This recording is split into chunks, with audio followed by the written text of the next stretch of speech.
Assalamualaikum warahmatullahi wabarakatuh. Perkenalkan, nama saya Mariatul Kiptia. Saya dari kelas 7G, sekolah di SMPN 265. Di sini saya akan menceritakan atau mempresentasikan tentang kehidupan pada masa Prakasara. Masa Prakasara berlangsung sejak manusia belum mengenal tulisan hingga mengenal dan menggunakan tulisan. Aksara atau tulisan merupakan hasil kebudayaan manusia. Aksara digunakan manusia untuk berkomunikasi dan menyimpan informasi. Catatan tertulis tersebut dapat berupa batu tertulis, prasasti, atau naskah kuno. Dengan catatan tersebut, generasi penerus dapat mengetahui tentang kehidupan manusia pada zaman dahulu. Dengan demikian, perkembangan tulisan menjadi faktor penting untuk mengetahui suatu peradaban. Masa Prakasara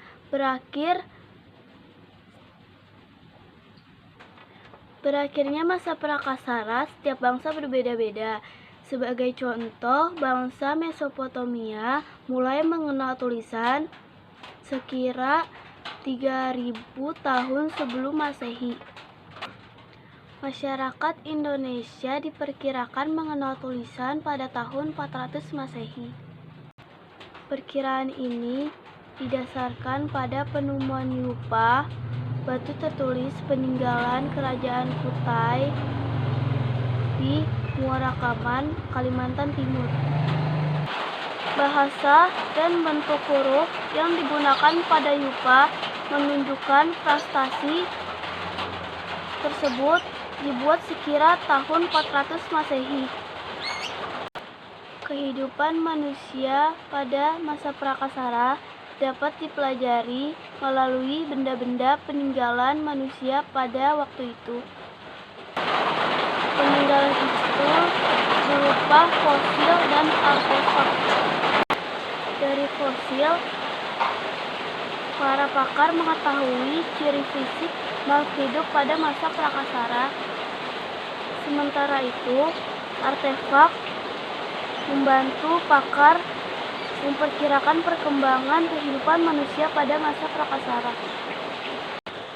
2. Periodisasi masa Prakasara. Kajian waktu dalam sejarah tidak dapat dilepaskan dari sistem periodisasi. Melalui periodisasi atau pembabakan waktu, kamu dapat mengkaji perkembangan kehidupan pada masa Prakasara secara berurutan dari masa awal menuju masa-masa selanjutnya. A. Periodisasi secara geologis. Geologi merupakan ilmu yang mempelajari bumi secara keseluruhan. Menurut pakar geologi, proses perubahan bumi terbagi atas beberapa fase atau zaman. Tiap-tiap fase perubahan bumi memerlukan waktu lama hingga jutaan tahun. Selanjutnya, pakar geologi secara perkembangan bumi terbagi menjadi 4 zaman sebagai berikut. 1. Zaman Azoikum atau zaman Arkeologikum. Zaman Azoikum merupakan zaman ketika bumi masih sangat panas sehingga belum ada tanda-tanda kehidupan. Zaman ini dibagi menjadi 2, yaitu Arkaikum dan Prakambrium. Periode ini terjadi sekira 2500 juta tahun yang lalu. Pada masa itu hanya terdapat binatang yang belum memiliki tulang. 2. Zaman Paleozoikum. Zaman Paleozoikum merupakan zaman ketika bumi masih sangat panas sehingga Zaman Paleozoikum merupakan zaman ketika bumi terdapat kehidupan makhluk yang pertama atau tertua.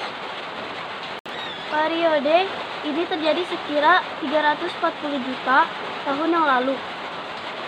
Zaman ini dibagi menjadi Kambrium mulai ada kehidupan primitif, silur, mulai ada kehidupan hewan bertulang belakang tua. Devon, mulai ada kehidupan binatang jenis amfibi tertua. Karbon, mulai ada binatang mengerayap. Dan Prem, mulai ada hewan darat. 3. Zaman Mesozoikum. Zaman Mesozoikum dikenal dengan zaman dinosaurus. Mengapa? Carilah referensi mengenai berkaitan antara zaman Mesozoikum dan dinosaurus. Zaman Mesozoikum disebut juga zaman pertengahan. Periode ini terjadi sekira 140 juta tahun lalu. Kehidupan di bumi pada reptil besar seperti dinosaurus.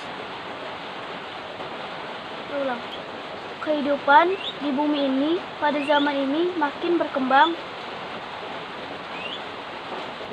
Kondisi tersebut ditandai dengan munculnya hewan-hewan reptil besar seperti dinosaurus dan Atlantosaurus, ikan-ikan besar, dan beberapa binatang menyusui.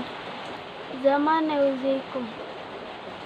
Zaman Neozoikum disebut juga zaman Kenozoikum, yang berarti zaman kehidupan baru.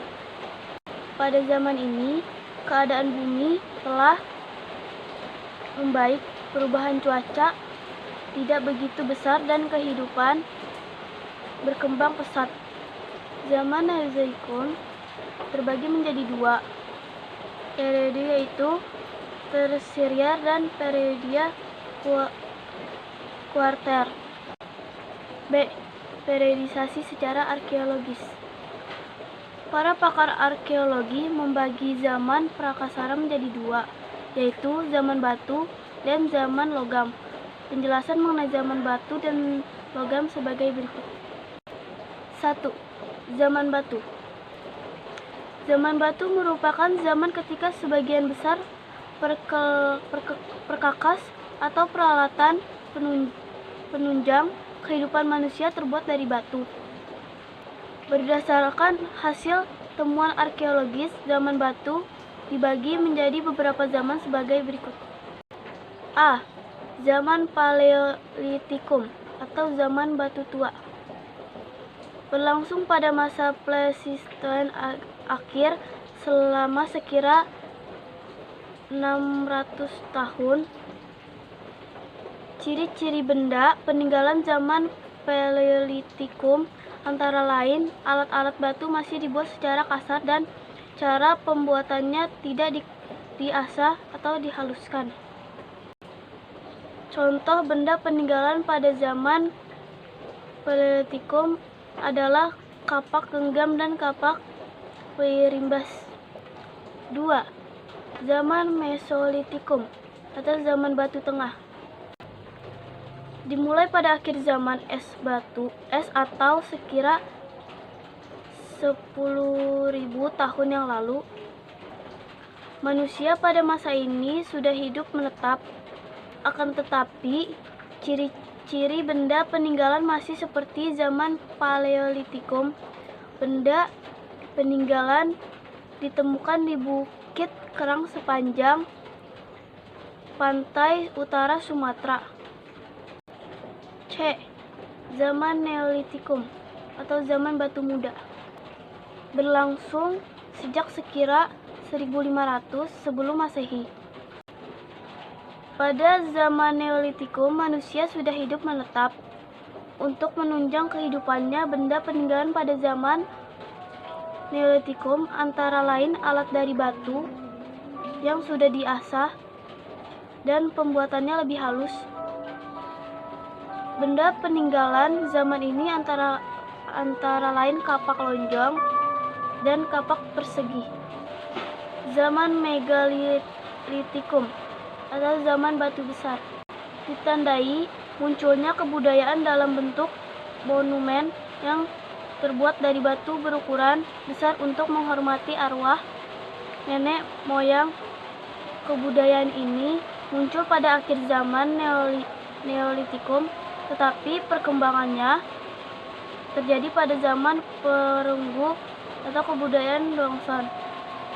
Peninggalan masa Megalitikum antara lain menhir, dolmen, kubur batu, waruga, sarkofagus, punden berundak, dan patung. 2. Zaman logam.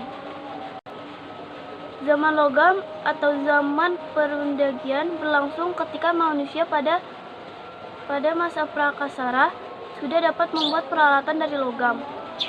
Pada zaman ini, manusia sudah mengenal teknik melebur dan mencetak logam menjadi peralatan yang diinginkan. Zaman logam terbagi menjadi zaman tembaga, perunggu, dan besi. Zaman logam di Indonesia didominasi oleh alat-alat dari perunggu sehingga zaman logam juga disebut zaman perunggu. Masa Prakasara Indonesia tidak mengalami zaman tembaga karena budaya logam masuk ke Indonesia pada zaman perunggu dan zaman besi.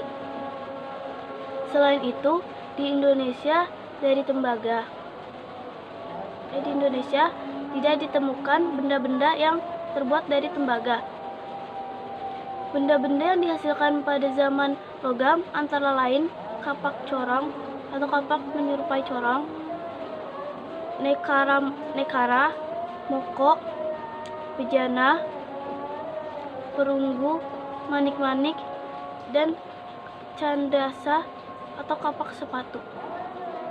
Sekian dari saya. Assalamualaikum warahmatullahi wabarakatuh. Maaf jika ada kurangnya atau kata-kata saya yang salah, tolong dimaafkan. Dari saya, assalamualaikum warahmatullahi wabarakatuh.